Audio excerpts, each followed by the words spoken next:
book time. No, yes. Let's get to the book time. It is Purple Haze. Oh, and was it a Haze? I think I said that was the Prince song, but it's actually a Jimi Hendrix song. Purple Rain is Prince there, my guy. Purple Rain, yeah. Yeah. Yeah, I said it last week that we're going to the Prince song, but it was not because it was getting confused. I was on vacation mode, and I was just dumb. So. Well, you said it. We were all thinking it. Yep. Yeah. You know it. Oh, you know. But, well, this chapter gets off to a hot start with Jim Marshall running the wrong way. And the funny part about this, too, is he ran the wrong way for a safety, and the Vikings still actually somehow won the game. Dude, Impressive. Since they won the game, I almost don't know if this should qualify as a heartbreak. Like it's a stupid play. Well, and if you look at the book, it's the heartbreak rating. You can't really see it here, but it's only like a 2 out of 5 on the heartbreak meter. But like they won the game. The Vikings almost moved. That should have been high. That wasn't even listed. That should have been on here before this. Which one? The Vikings almost moved. That's not even freaking on here. That's true. Oh, well, because I think it was considered in the top 12, wasn't it? Or am I thinking of something else? Of something else. Okay. So the Vikings almost moving, that's not even in the book. Which is incredible. It's right. Yeah. This city would be so fucked without the Vikings. Oh, it's the Vikings. It would be. The Vikings is what holds everything down. We go to the Twins games to have a good time in the summer and be with friends, and get disappointed baseball time come October, but the Vikings are what people live and breathe for in here. Could you the parade if the Vikings ever win a Super Bowl? They'd burn the city down again. Oh my gosh. You better loop the shit out of those light poles. Yes. I was talking to my mom about this today, guys, earlier. It would be like on the magnitude for people when the Cubs won. They haven't seen it. Yeah. I think it'd be even higher. It would be right up there. Even like when the Royals won it, they had however many million people. Yeah. They would compete with the Chiefs for like the Super Bowl parade from when they won it in 2020. Yeah, oh yeah, that's right. Or 19, but 19. Yeah, the year 2020. But and then they traded Fran Tarkington because Norm Van Brocklin, Vikings' first head coach, who it was actually in the book, it was actually, they talk about how that Bud Grant was actually the first, was actually also in the running, and then sounds like the Vikings front office was taking too long of a time to make a decision, and he pulled out, and they had to go with Brocklin, and then they trade Fran Tarkington because didn't like that he scrambled too much and didn't think that play style was going to last. Like, I've heard of egos in sports and coaches and executives' office, but this has to top the cake. Like, to actually trade a guy because you didn't like his style and not try to work with him, to just say the hell with you, that's unbelievable. Yeah. And he was the face of the franchise, and they basically just threw him off to the side of the road. I mean, Norm Van Brocklin, can he walk through a door, or is his head too big? I don't know. Let's see if he has a big head. It's just like, I'm serious. Like, I don't get it.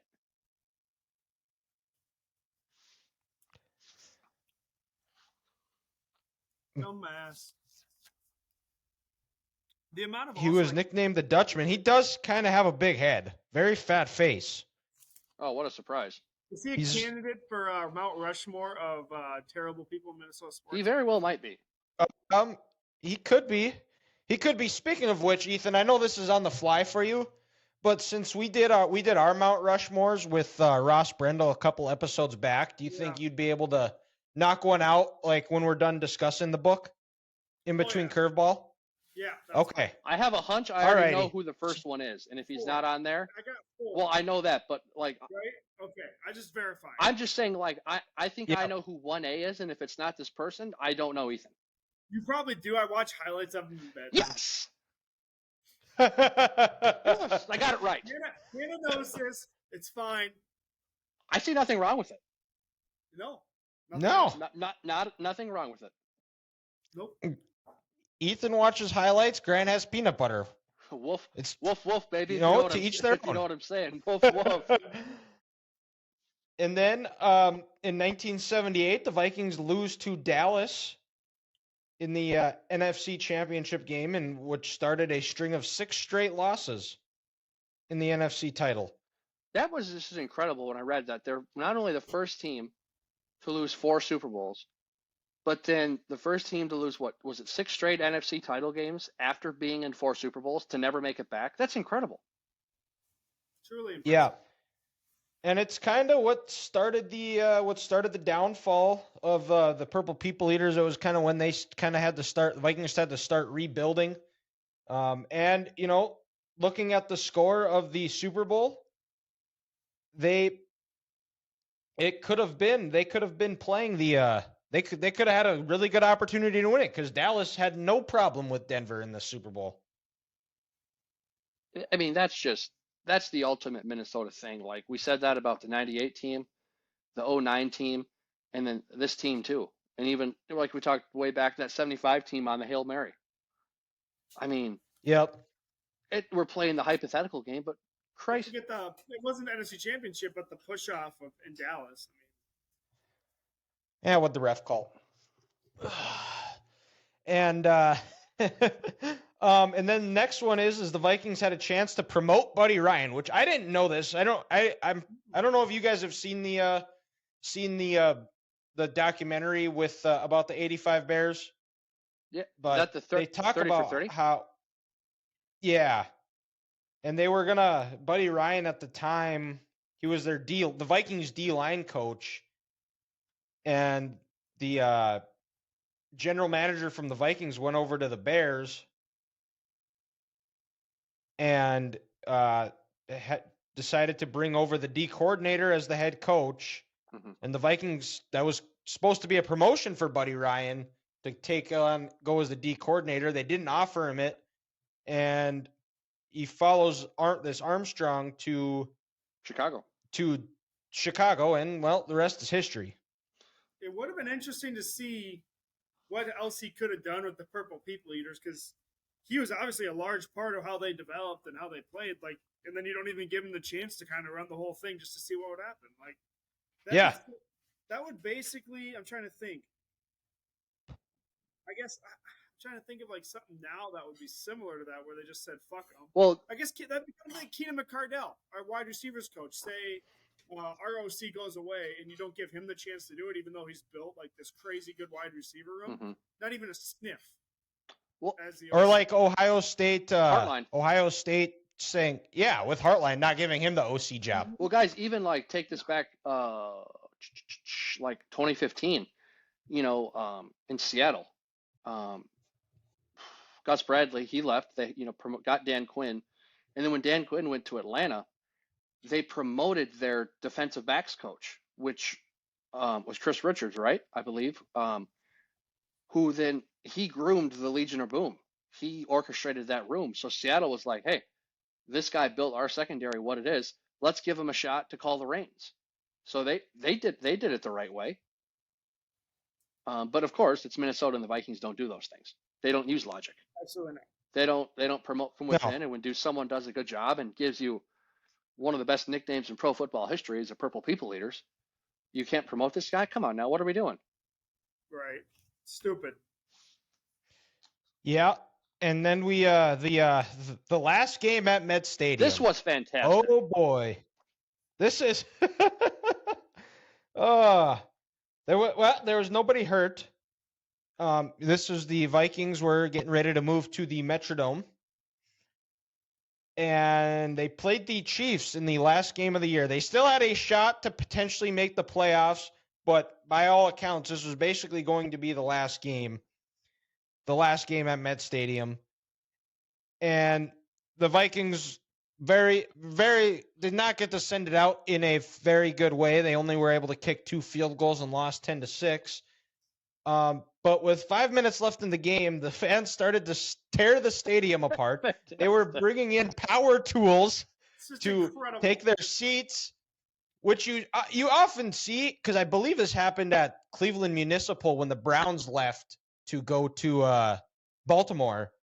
But They were also The best one, guys, they was, were also climbing the was scoreboard. the best one was they were stealing urinals and it caused flooding in the stadium. Now, how does none of this come up when they talk about the new stadium the Vikings built like 6 years ago? No one mentioned any of this last time I they mean, built a this stadium. is hilarious.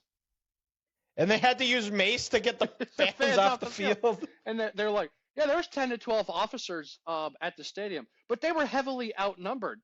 No kidding. Well, there Yeah, were 50 at this they game. brought- Typically, they do 10 to Yeah, 12. there was Yeah, 50. 50. Normally Yeah, it was normally, 10 to sorry, 12. yeah. This shouldn't be a heartbreak, though. This should be like a celebration. Like, this is fantastic. It's so great. You know why? And you know why they brought in trough? Well, I think every stadium needs to bring back troughs. There's just a special moment of you're with all your 50,000 of your best friends, Yeah, and you're all peeing into the same toilet. I think troughs need to make a comeback. fair. They still have them at Wrigley Field, which there's not many nice things this podcast is going to say about the Cubs, but they have troughs. So there's my nice thing I've said about the Cubs. Well, there's your. No, Target Field's cheap. They don't even have the dividers in between the urinals, so what's the point? Yeah, you're right. They just Exactly. have a bunch of urinals Yeah. screwed onto the wall. You might as well just Yeah. get a trough. Yep. Horse shit. I mean, people are going to struggle to piss anyway. So Yeah. just get the trough out. Make it an experience. Like that woman. She couldn't even walk. You think she's going to go piss in a urinal? Hell no. Hell no. Oh, Grant's dead. No, I don't think so. Hello. Oh no, he's here. Here we go. Okay. So, and then after they're freshly moved in, our new tenants in the Metrodome, Bud Grant resigns, and they hire this guy who's, I believe, his brother coached at Missouri State, was the head coach at Missouri State. He was the longtime D coordinator for Missouri. They hire him. He thinks it's boot camp for the military. They go 3-13, and he, talk about a dictator. It was this guy. And then Jerry Burns, the future head coach, is going to get mentioned later on in this book as well. This guy was such a bad head coach and such a bad leader that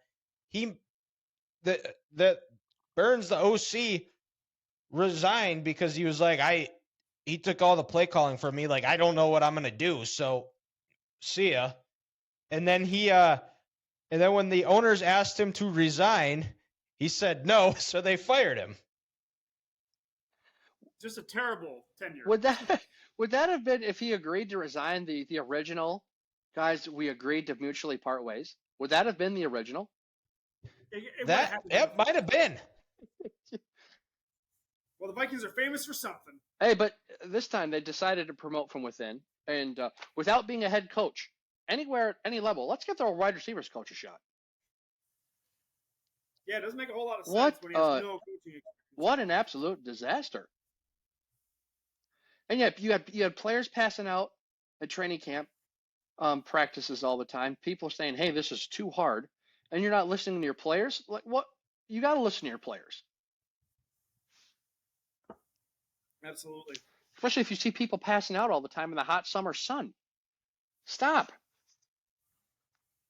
Yeah, and then it got Bud Grant a lifetime contract, though. And then, they hired Jerry Burns the next year. Also, And then this dude getting fired after his team lost 51-7. Nathaniel Hackett must have saw that and said, "You know what? I'm going to try to almost do that." And he did that on Christmas Day. Yeah. He did.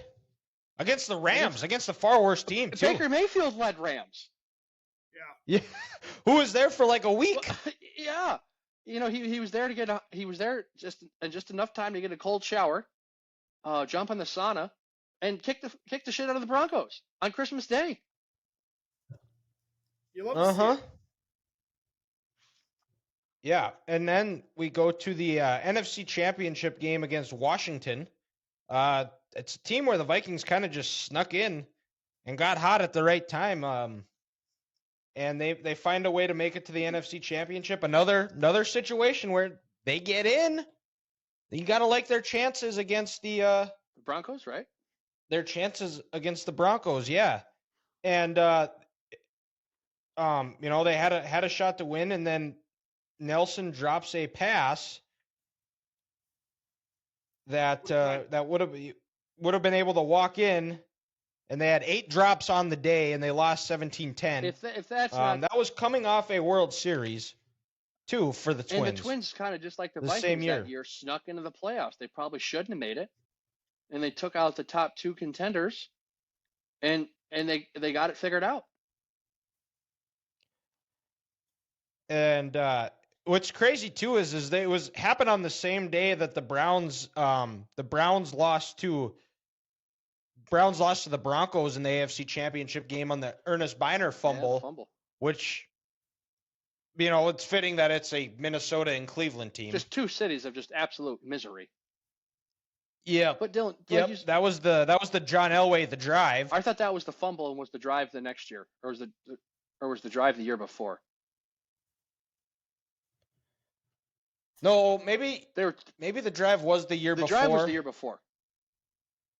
Okay, because I think the drive was actually was it? Well, you know what? We have smartphones here. I'm pretty sure they were 2 separate occasions. And I think the drive happened the year before, if I'm not mistaken.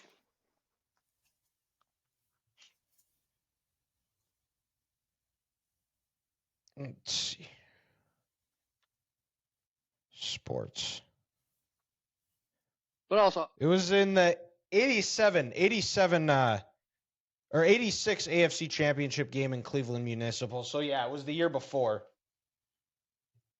But yeah, you're right. This is not Minnesota, I don't know what it is. 8 dropped passes on the day. 8. It was, that is that's tough to win a game with 8 drop passes. Jeepers, criminy. Easy. But we go to Steve Young embarrassing the Vikings defense on a run. This was October 30th, 1988. They were leading late in the 4th quarter. And I don't know about you guys, but when I was reading this, I got flashbacks of Robert RG3's rookie year where he went on had that long run. That's kind of what I feel like watching this would have been like. I would have compared it to the Mike Vick run in overtime. Or that one too, at the Metrodome. Where he had 2 defenders run into each other. Yeah, I don't understand. Literally run into each other as he blew by them to end the game.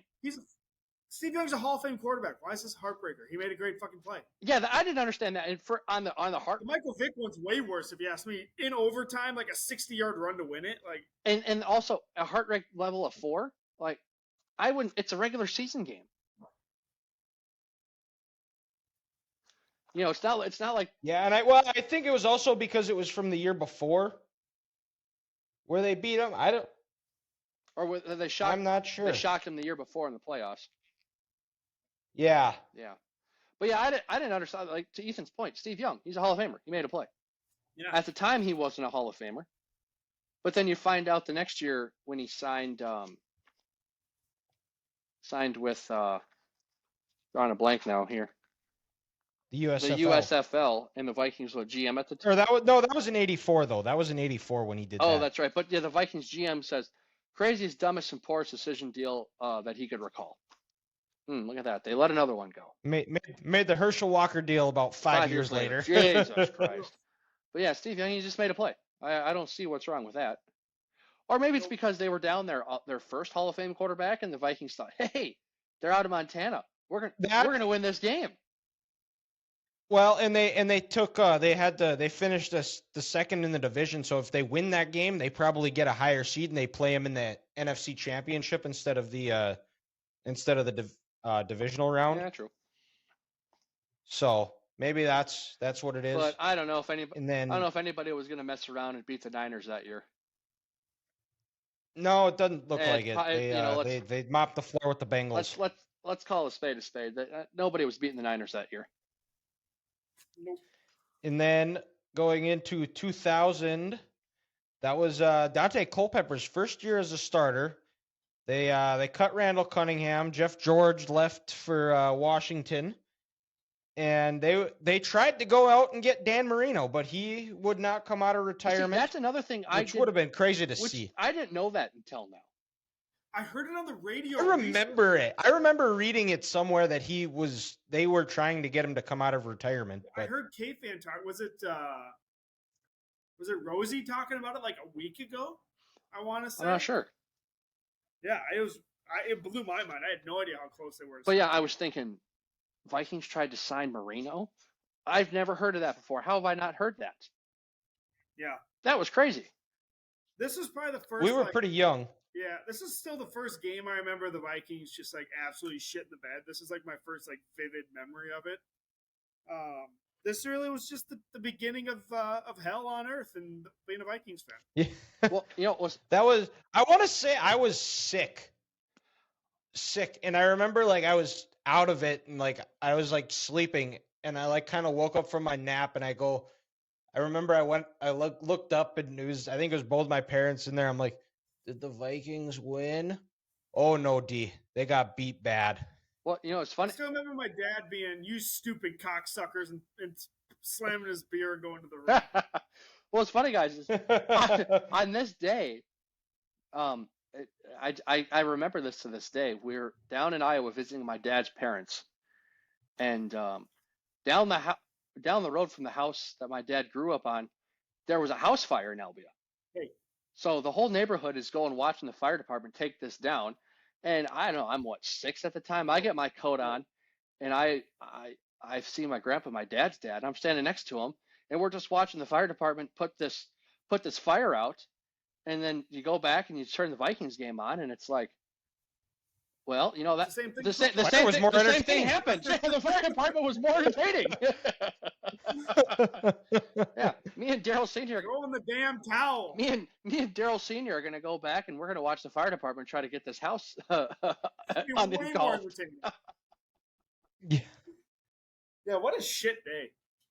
But yeah, that was the Vikings know the Giants were a run-heavy offense, and they let Kerry Collins just torch them. 400 fucking Yeah. yards, 500 yards, whatever the hell. Oh it was. my God, that's just awful.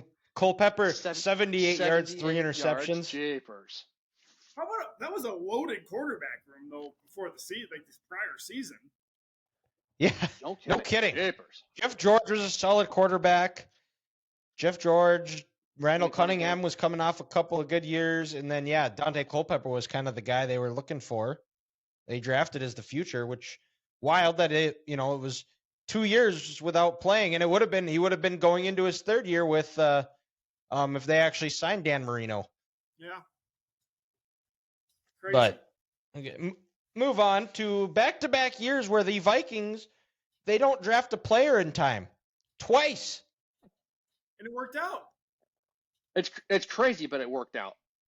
It did. They got two It of the did. better Well, yeah, I Vikings mean, they got guys. Bryant McKinney. I think it's and Kevin Williams. Yeah, great players.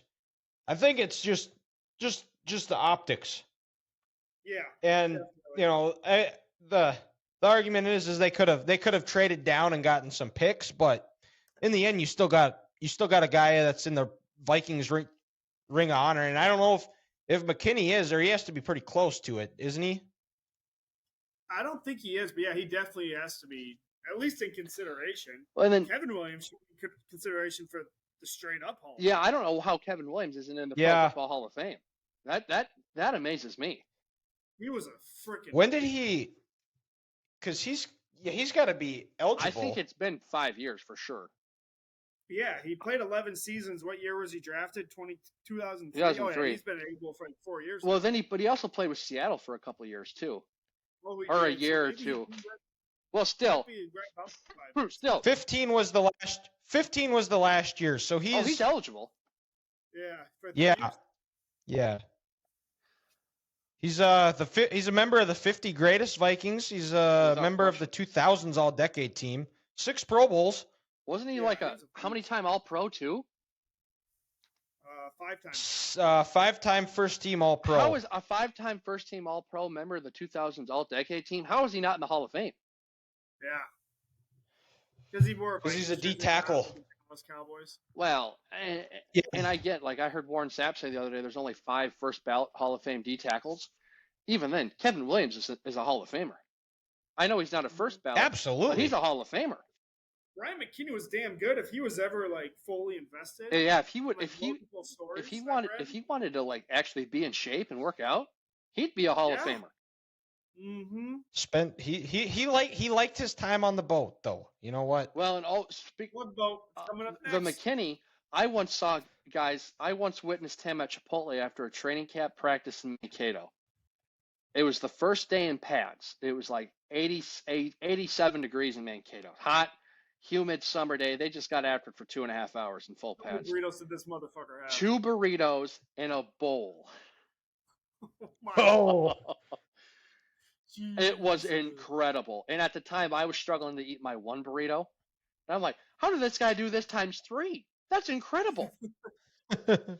he's a big boy. He's a big man. He's bigger. He's bigger than your house. Oh my gosh! And then you see him walking in, and you're like, "Yeah, this is a big dude right here."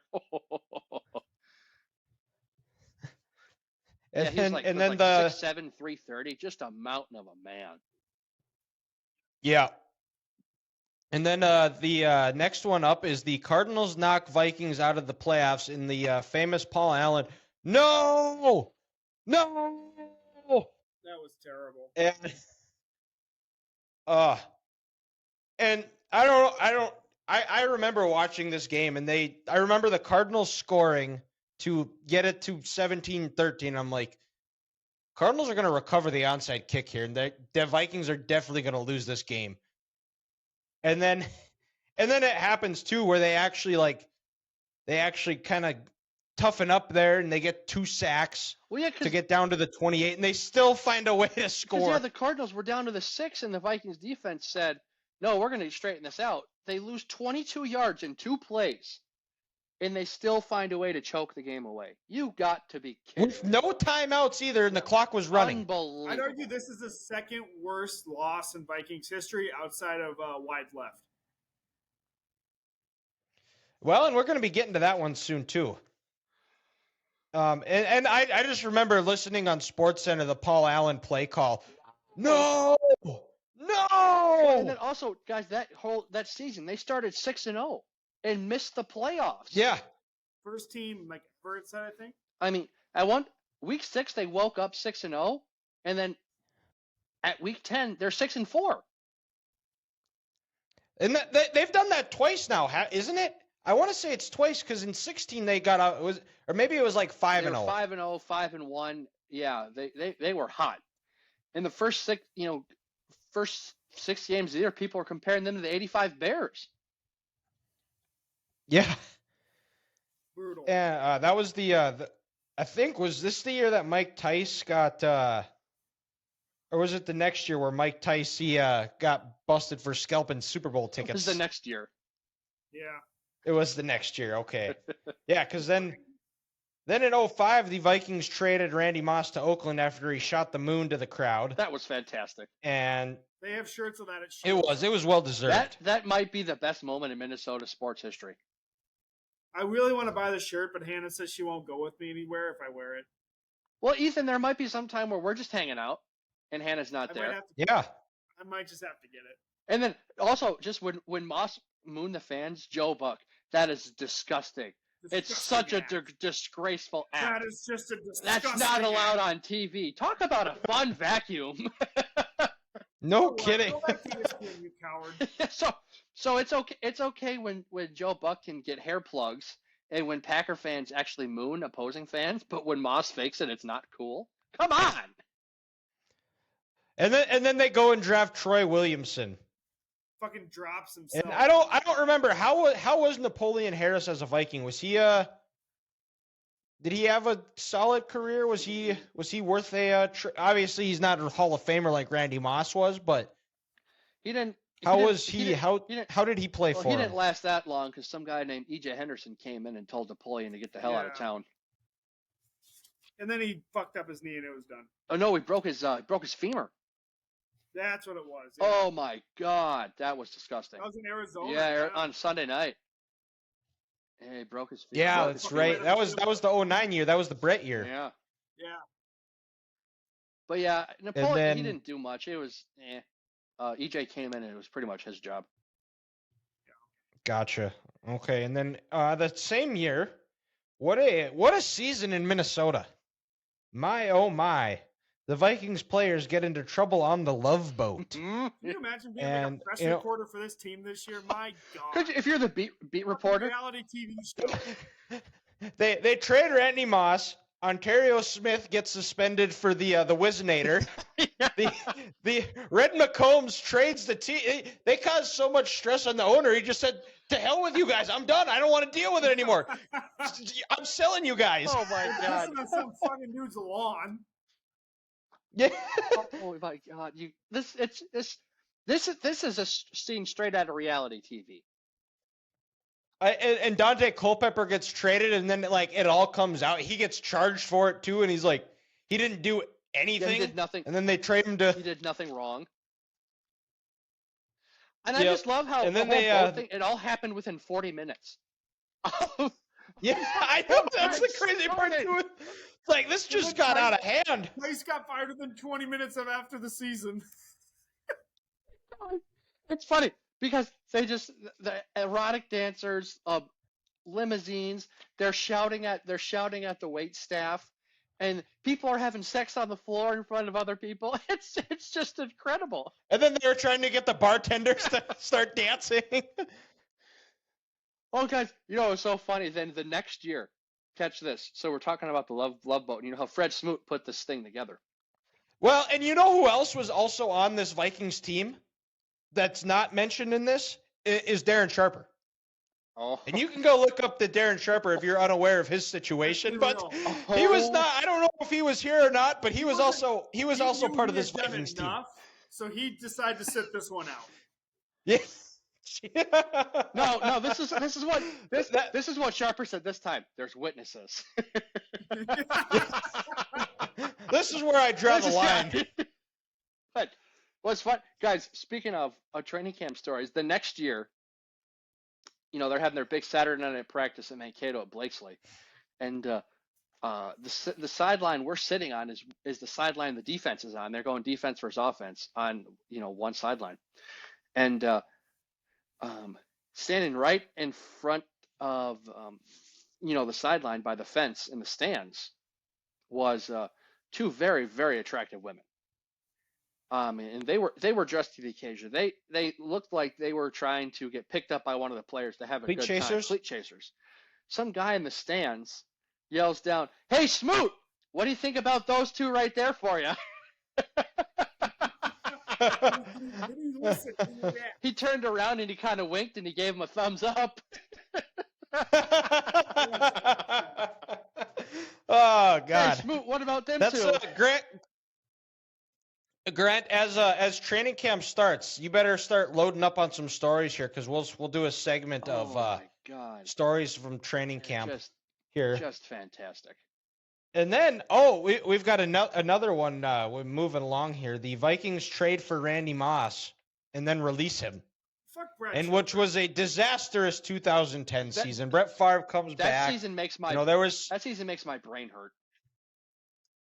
And then and to top it all off, the Packers are the team that wins the Super Bowl that year. And Brad Childress' last game was against the Packers and the Metrodome. That's right. Yeah, when Favre got into it with Darrell Bevell, I remember. Mm-hmm. And that was like the first time Brett Favre's ever missed a game. But also what was incredible was, like, in New England, the reason why the Patriots traded him was they had that charity dinner. People paid to sit at the table with Randy Moss, and he said, "No, not for me, fam. I'm not doing that." He just said, "No, I'm sitting all here by myself." Yeah. If that doesn't epitomize Randy Moss, I don't know what does. No. Well, you know what's also crazy is, like, looking back at this is it amazes me how long Brad Childress made it as an NFL coach. And it makes sense because the teams he had were really talented rosters, but, like, he was not a good head coach. No. And you know what's sad? This could be a heartbreak, one that's not in the book, guys. The year the Vikings hired Childress, the Packers had an opening because they fired, was it Sherman? Mike Sherman? They fired him. Yep. who I think then went to A&M. Yeah, I think The so. That's Vikings right. were so worried Green Bay was going to hire Childress. That's why they wanted to get him so bad. Because they thought the Packers were going to get Childress. And the Packers ended up getting Mike And McCarthy. Boy, Mike McCarthy, the Vikings coach. Could that? Potentially. I wonder how that would have. Could you imagine Aaron Rodgers, crazy to Aaron think. Rodgers and Brad Childress working together? No. Oh my God. No, I could not. One sentence. You want to talk about a reputation as a coach killer? Oh Jesus, that would have been a joke. But what did you guys think of Mike Tice as a head coach? I liked him. He's better than He Childress. always seemed like a big stooge to me, but maybe that's just because he was an offensive lineman. And he was like 6'8". Yeah, he was a mountain of a man. I don't know if he was 6'8", but he was tall, big dude. Hey, I've seen him at Bunnies a few times. Here? Okay. Yeah. He's still pretty Yeah, here. active. He's pulling. I was listening to a podcast a while back, and like, I guess he's a very, very friendly guy.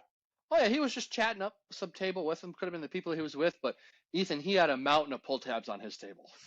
Oh, I bet he did. A mountain of pull tabs. Sounds like my type of guy. Oh yeah, he was just chatting people up, eating popcorn, having pull tabs. It was funny seeing him there.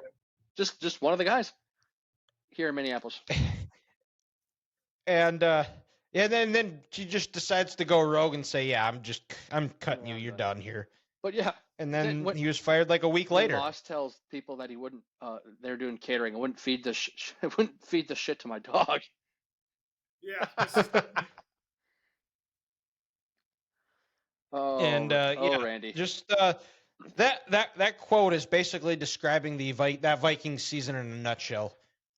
Oh, it was an absolute just disaster. And then we go to a game where we were all roommates here in this one, and this was this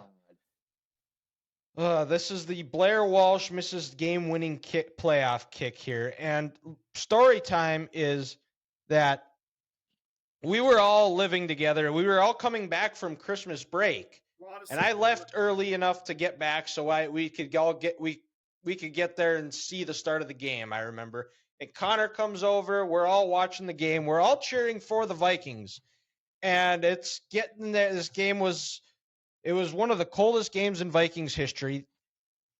And Grant walked out in a fucking t-shirt. Bud Grant walked out in a t-shirt. Legend mode. Grant and I was at the regular season game before this, and it was so bad that we were ready to leave at halftime. A dude got kicked out because he was pouring beer on the refs because Right. their calls were so horrendous. And it was the Viking. Adrian Peterson had a fumble in the game. Going in, Blair Walsh had made three kicks. And also, it was a game where didn't Seattle score on some fluke play where the ball went in the air? It was. They had 2 plays all game where Russell. I think it was a snap that went over Russell's head. Right. Yep. Then he found Doug And then he Baldwin. Was it Baldwin or Lockett? Was it a rookie Tyler Lockett? I think it was Baldwin. Okay. I want to say it was Baldwin, yeah, because that guy made so many plays, and it's I don't know how, but he was always open. And he broke his fucking neck. He did, and then, and as this drive is materializing, we're all getting excited. We're all jumping on the couch, and we thought we were part of the team. So we all 4 of us that are watching this game, we all get down on a knee. We are locked arms watching it, and kind of not watching. It was more so like Ethan's face right now, where he had it the peeking over his eyes, so he could kind of watch it. He kicks it and just shanks it to the left. We drop to the ground, just face down like we were all just shot all 4 at once execution style. And we just lay there. And then what you're forgetting, Dylan? And then Connor goes about 10 minutes later. Yeah, guys, I knew he was going to miss. Well, and what you're forgetting is this. He opened up the patio door and wanted to jump off the 3rd floor deck. That's right. Enough is enough, and he wanted to jump off the deck. the fuck? That was just that game still makes me sick. Cause the next one isn't even better. He misses the 2 fucking kicks in overtime versus the Packers. oh my god. The difference is Carlson was able to bounce back and actually have a really good career. Blair Walsh, after that, he was done. Oh, he was cooked. Put a fork in him and consider him cooked. And the sad part about it too is his career started off really well because his first NFL game was against the Jags and he kicked a 52-yarder to win. It was further. It was like 59 or almost. Yeah, it was almost 60. Yeah, you're right. I knew it was like a 50-yarder because that was a game where the Jags scored. They scored late, and I remember everybody was, oh, here we go again with the Vikings. They're gonna blow a late lead, and then I remember commenting, not quite. Not quite. Yeah, we were there. The Christian Ponder years. Well, yeah, but he was an All-Pro that year. Blair? Yeah. He was an All-Pro. Yeah, first team. Yeah, and then the next one is Daniel Carlson misses 2 field goals in overtime. And I remember that game. That game was a range of emotions. Oh, my God. I remember watching that with all Viking fans, and it was, oh, here we go. And then they're lining up for the kick. And the first one, Crosby hits. He makes it. And everybody's, no! And then it's like, oh, he missed it. And they're getting ready to go. And similarly, we were all excited thinking they were going to win. And then he shanks both. I just remember. And then the Zimmer quotes. The next day, hey, what? Why did you cut him? Did you what? Did you see the Did game? You see the game? I just remember seeing Daniel Carlson after he missed the second one when it hit the upright, right, to tie the game. You just could read his. You could just read his lips. He just goes, "Fuck." See you later. Here you go. But of course, now he redeems himself as one of the best kickers for the Las Vegas. Yeah. And then we the Vikings' memorable first-round draft bust. First one, Demetrius Underwood out of Michigan State. And the coaches there warned him of character issues. The Michigan State coaches. Yes. This one just blew my freaking mind. And he didn't even report. He didn't even play a game in the NFL. He was. I wonder what he's up to nowadays. Training camp for a week and said, "Nah, fam, I'm good. Here's your $50,000 back. I don't want to go." Yeah. And then they draft Troy Williamson to replace Randy Moss, who couldn't catch the ball or couldn't see the ball. The dude had dude, I'm sure our hands are just as good as Troy Williamson's hands. They might be. They might be. And then Ethan's favorite quarterback of all time, Christian Ponder. I liked Christian. He had a good year. He had a good year in 13, and then Percy Harvin got hurt and traded, and then his career went downhill after that. He was rolling the year he broke his collarbone, and then he was never the same after he broke his collarbone. I'm pretty sure that was 13. I think it was. He was playing. Or 12. 12. It was 12. Was it? Well, no. Because that was the year that Adrian broke the record. You're right. Maybe? I thought he got hurt the next year. I thought he got hurt the next year when they had Matt Castle. No, it wasn't the year they made the playoffs. He got hurt. Yeah, I think it was 13. Okay, it would have been the next year then. Yeah, when, like I said, they signed Matt Castle to be his backup. He hurt his arm in week 17 versus the Packers and didn't play in the playoff game because of how That's right. His arm looked like he was a black man. It was so brutal. Well, yeah, and he couldn't grip the ball that rookie year. Yeah.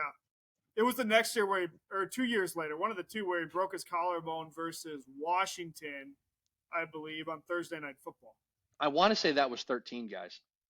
That was 13 then, like I said, with Matt Castle. He was playing fucking great. And then the Josh Freeman debacle. Oh, Jesus. The Monday night where they throw it 50 times when they sign him on a Wednesday. And they complete like 4 passes. When the wind was whipping at like 50 miles an hour. Oh, my God. At MetLife. And you know what's crazy, too, is there were a lot of people after because Leslie Frazier was the coach at the time. There were a lot of people that wanted him to be the head coach over Brad Childress, even in the 06 year. And turns out he didn't work out as a head coach either. I will say this: I think Leslie would have had a better shot, but that was just a weird year and a weird team. Because that 13 team Yeah. lost so many. What's new? They lost so many games they could have won and probably should have won. Yeah. But yeah, funny how that works out. Yeah. Yep. And then we got some quick hits out of bounds. The Vikings missed out on Bud Grant as head coach. That was for the that was the running we talked about earlier, where it was down to 2, and then Bud decided the Vikings were waiting too long, so he said, "You know what? I'm just going to stay in Canada." Eh? And then Darren Nelson asked the Vikings to not pick This him. one actually absolutely amazed me, Dylan.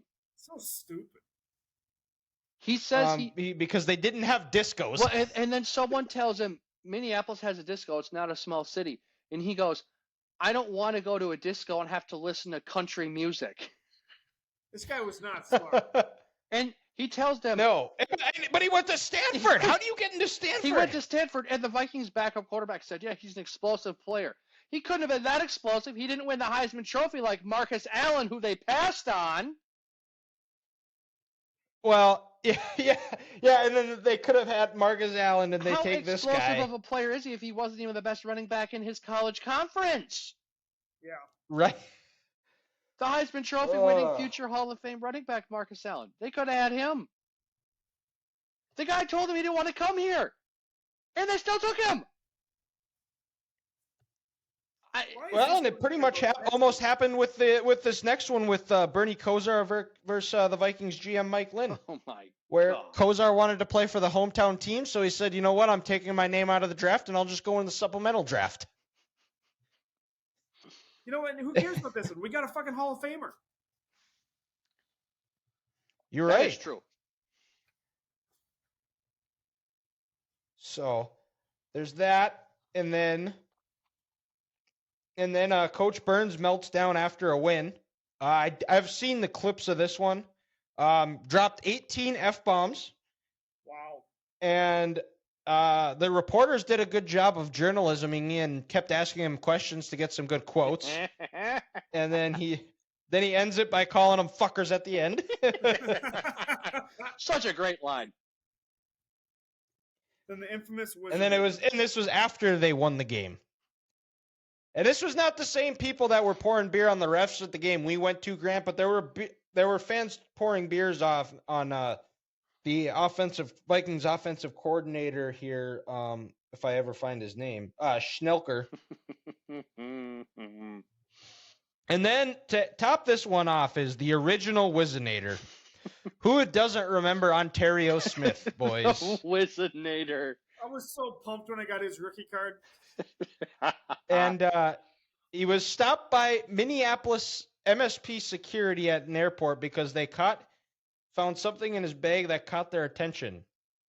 What they found: vials of a white powder and a prosthetic replica of male genitalia. He was taken to a... That sentence alone just puts a smile on my face.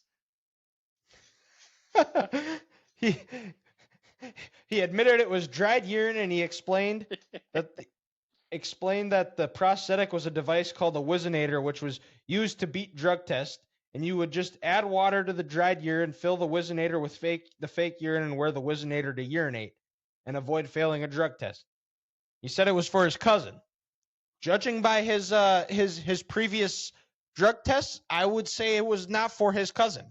I would say his cousin probably got it for him. The fact Buster's bought this for $750 is incredible. Is it still there? Grant, is it still there? Is it? Yeah. You're gonna, when you go back to Mankato, you're gonna have to go to Buster's and see if the Wizinator's still there. Oh my God, I'm doing it. Buster's. Who would have? I for the longest time. Right next to where Stadium was, like that breakfast. No, no, Buster's. You know the McDonald's on Madison Avenue, Ethan, the Madison Avenue Mall. Yes. It's right on Madison Avenue, and is it Madison Avenue and 22? Okay. Kind of by like the Fitness for 10. If you're is it on campus? It's not on campus. Okay. I'm thinking of something else then on campus. The brunch place. I can't remember what it's called. Weggies. Waggies. That's Oh what- no. There's another spot the guys went to. Oh shit, it's pissing me off. People go there Thursday night for trivia. It's But it's damn good breakfast. Oh yeah, Waggies is the breakfast joint. Yeah, Waggies. Yeah, well, that's not Yeah, Waggies. Waggies. Yeah. Oh, best breakfast in Mankato. Yeah. Okay. Good to know. Well, next time you go back to Mankato, that's where you got to eat. You got to send us a picture of this. I'll go there on Wednesday with our classic car rolling with the Wizinator. There you go.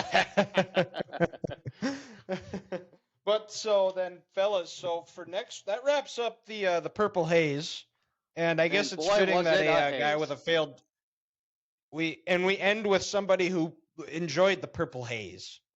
Touche. So then next week, do we want to just go chapter 6, Disorder in Dinkytown? Let's do it. Let's do it. And then, so this one, Ethan. We're really opening up some wounds for Ethan here on the next one. Oh, he disappeared. I just had him so much distress. Open those But, wounds up too he's early. back. We're gonna.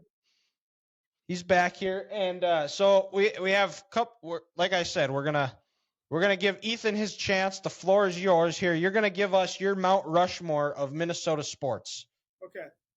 First one. I don't think this is going to be expected. I don't think you're expecting me to say this one.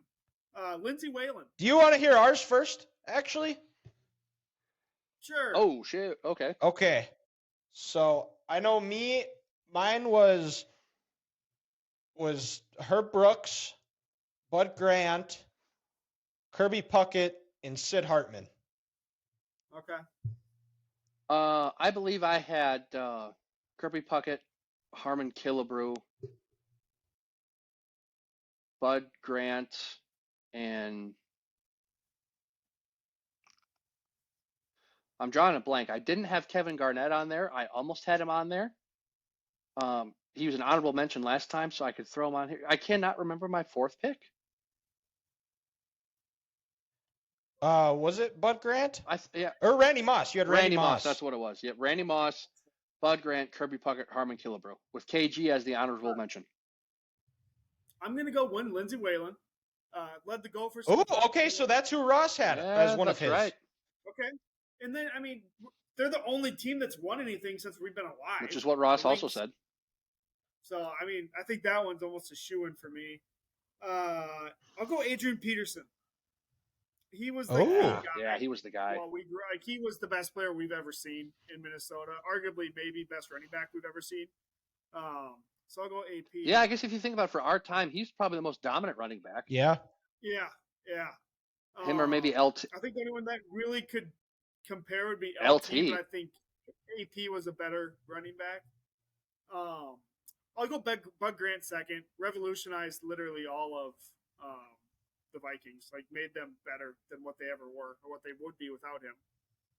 And then the last one, Grant knows exactly what I'm talking about. It's Joe fucking Mauer. I would go gay for the man, but I absolutely love him. He's literally like my hero. So yeah, definitely gotta go Joe. Yeah.